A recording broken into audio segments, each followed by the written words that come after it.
Kung hindi ka mabibisit nito mga kadunatis, ewan ko kung saan ka mabibisit. Eto, panoorin nyo.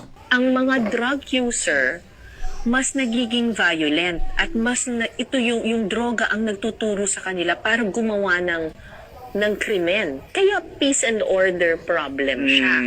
Yes and no. Sa karanasan ko po ay kami naman ay hindi violente po nung una. Hindi kami naghahanap ng away. Street lang kami.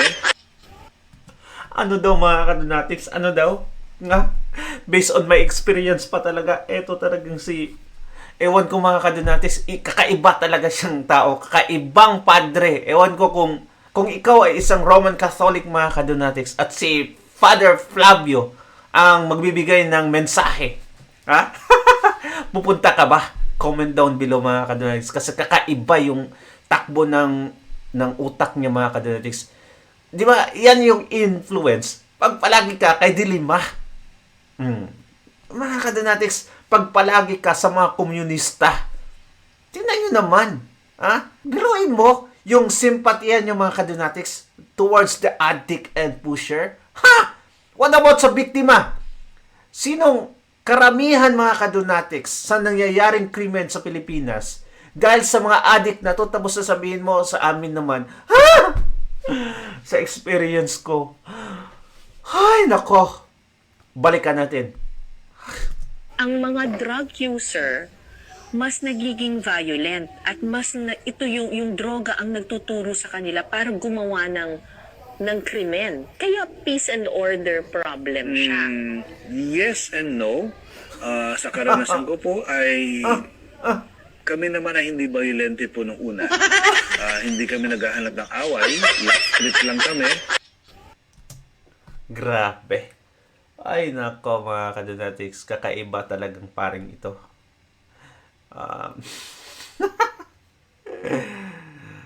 Ibang-iba talaga ang pari na to. Laging iba ang pananaw, nakailang maleta kaya. Ito sabi ni Jam. Okay. Anong nangyari sa iyo, padre? Hindi violente nung una pero kalaunan, ano na? Tama, di ba? Kung isipin mo mga kadunatics. Gagong, di ba? Addict, pre. Saan ba nagmimisa yan para maiwasan? Ngayon ako naniniwalang may ulol na pare at nag-iisang ikaw. Haha, please, Miss Cara, yung wish mo, ibigay mo kay Father. Ibigay mo na kay Father yung wish mo, Miss Cara. Mga kadunatics, di ba? Di nagme-make sense itong padre na to. Parang si Lovely Granada na walang sense mga kadunatics. Ay, nako. Okay, so once again, my question is, kung isa kang Roman Catholic, tapos si padre, ang bumisita sa lugar nyo para mag-misa, dadalo ka ba mga kadunatics? Ay, nako. Eto, umiyak ngayon ang PDP laban. Siguro nakita nyo itong video na itong mga kadunatics na naganap today or kahapon. Panoorin nyo kung grabe ka-emotional nila mga kadunatics. Emotional sila sa press conference. Panoorin nyo ito ang nangyari. Ayan ay si Attorney Delgra. Okay? One of Tatay's attorneys in The Hague Private Counsel. You revisit that video. And I will ask you, who was the calmest person in the room? Tatay Digo. Yung tao na pinupuntarya nila. The former president was just looking around what's happening. Never said a word. Kinukumpronta na si E.S. Bingbong. Never said a word. He went around to my side. Hinihila ako. Never said a word.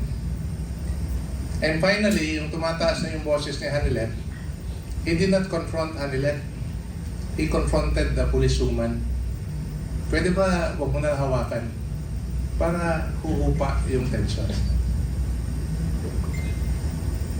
That tells you something of the man. In such difficult situation, where he is the subject of an illegal arrest, he was calm.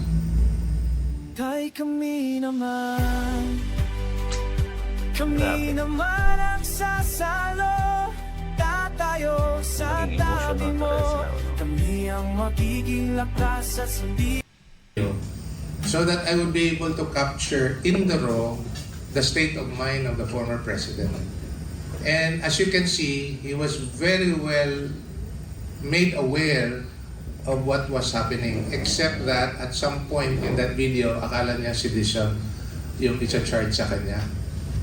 And I think somebody also said that it's kidnapping and that you'll be brought to The Hague. Ang reaction niya, that's kidnapping. Alam niya rin yung batas niya. At sinabi niya na wala na pong jurisdiction ng ICC. His words, not mine, not E.S. Millaldea, not Attorney Kaufman. His words, wala na pong jurisdiction ang ICC. So ibig sabihin, alam niya yung batas niya. And he lectured on kung bakit wala ng jurisdiction. Umalis na tayo, yung investigation and everything else, na wala na pong jurisdiction yung ICC. So yun po ang the reason why I have to capture that is, first of all, I want to know and capture the state of mind of our client, kung alam ba niya yung nangyayari at that time sa Villamor Air Base. Alam niya.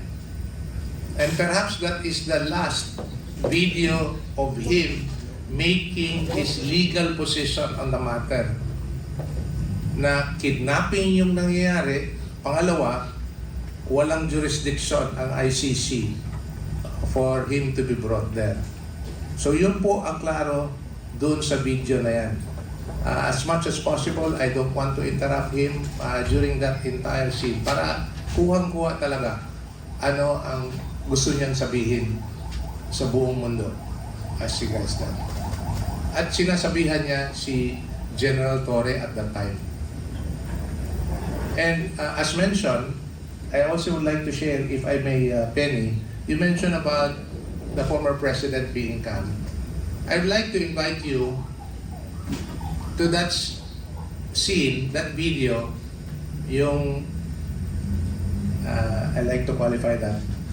But nagte-tense lang yung room sa Villamor Air Base pagpapasok si General Torre. Otherwise, medyo kalmado, makapagpahinga. Ako, si former president, in a way. Pero pagpapasok si General Torre, there's tension in the room. So in one of those moments, confront na si E.S. Bingbong by General Torre on the right side of the former president. Wala na. After that, he went to my side. And siguro nakita niyo na rin, hinihila-hila ako ni General Torre. At si Kitty was telling General Torre na huwag hilain yung abogado. So basically, that's medyo tensionado at medyo magulo at that time. No? That very short moment. But what I would like to share to you is, you revisit that video. And I will ask you, who was the calmest person in the room? Di ba? Yung tao na pinupuntarya nila. The former president was just looking around what's happening. Never said a word. Kinukumpronta na si E.S. Bingbong. Never said a word. He went around to my side. Hinihila ako. Never said a word. And finally, yung tumataas na yung boses ni Hanilet, he did not confront Hanilet. He confronted the policewoman. Pwede ba huwag mo na hawakan para huhupa yung tension? That tells you something of the man. In such difficult situation where he is the subject of an illegal arrest, he was calm. Wow. Tama nga, sabi ni Jesus Christ, mga kadonatics, take up the cross and follow me. And I remember, mga kadonatics, nung panahon na inaresto si Jesus Christ, no? Kasi sa, I'm not sure, doon sa Garden of Gethsemane, ata yun yung pagkatapos talaga nila ng mag-pray. Jesus Christ was the calmest during that time, mga kadonatics. Pero sino yung parang, hindi mapakali at pinutulan pa ng ng tenga yung one of the soldiers, mga kadonatics, ay si Peter. Diba? And during that time, mga kadonatics, na when they were on the boat, mga kadonatics, diba? During the storm, who was the calmest, mga kadonatics? Jesus Christ. You know? Grabe, mga kadonatics. Ganyan, makikita mo talaga yung totoong attitude ng isang tao when they're facing trouble. When the incident is unlikely, mga kadonatics. Diyan mo makikita. So, are you like that, mga kadonatics? Do you have the ability to be calm in the midst of trouble? Sa case pa talaga ni tatay, mga kadonatics, alam niya na ikikidnap siya. But he remained calm.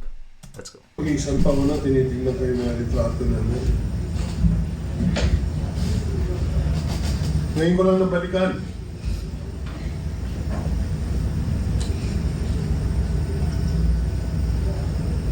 Nakasmile pa rin siya.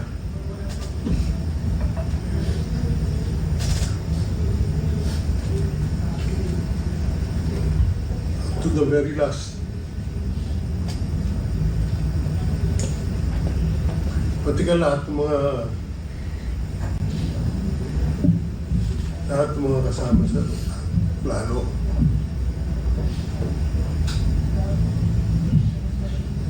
Halos nag-iiyakan.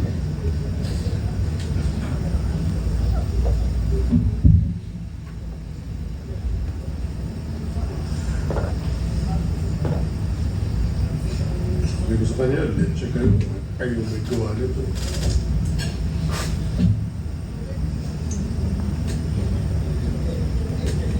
Yun ay sa amin, let's check.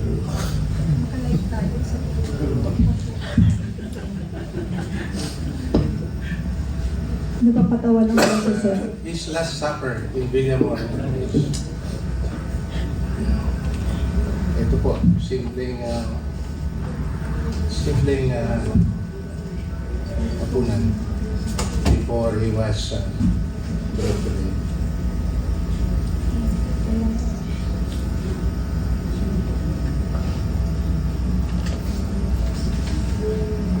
Naging emotional talaga yung bro.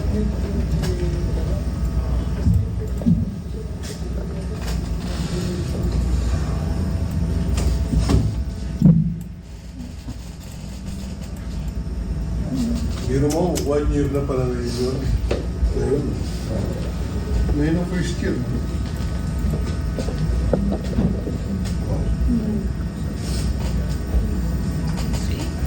Mga lalaki yan, mga kadonatics, ha? Mga lalaki yan. Pero look at that.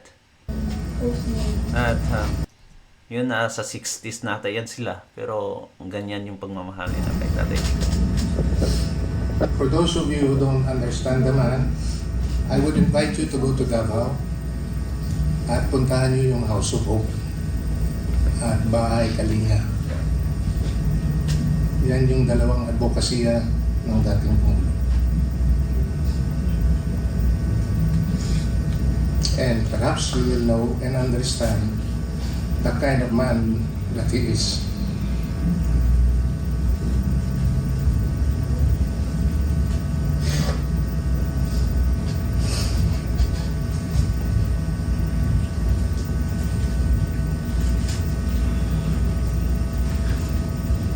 Huwag sanang, mga kadonatics na, magiging history na lang agad yung nangyari kay Tatay Digong na sana makabalik sana siya, mga kadonatics. Makikita pa natin in person. Like,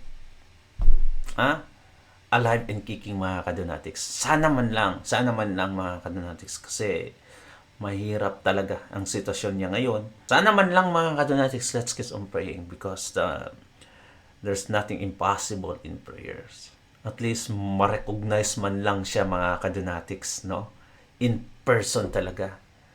Kasi mahirap na pag may mangyari kay Tatay Digong, tapos eto, yung mga iyak natin, yung pagiging emotional natin, mga kadonatics, would be nothing because, he would never see that again. Never.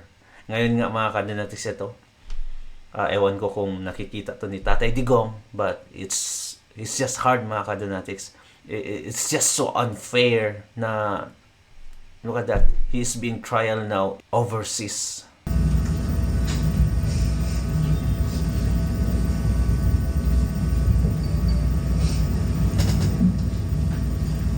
Yan, no? Kiniskan nila yung mga pictures, mga kadanatis. Before the hearing, usap kami lang. Binasa Gusto ko. nilang i-reminisce yung nangyari talaga. Ngayon lang yan, ha? Naging emotional sila ulit. Eh, can you imagine, ikaw ba naman, mga kadanatis, andun talaga sa site na yon sa nangyari. You were trying to defend Tatay Digong but without a success. Ito sasabihin ko.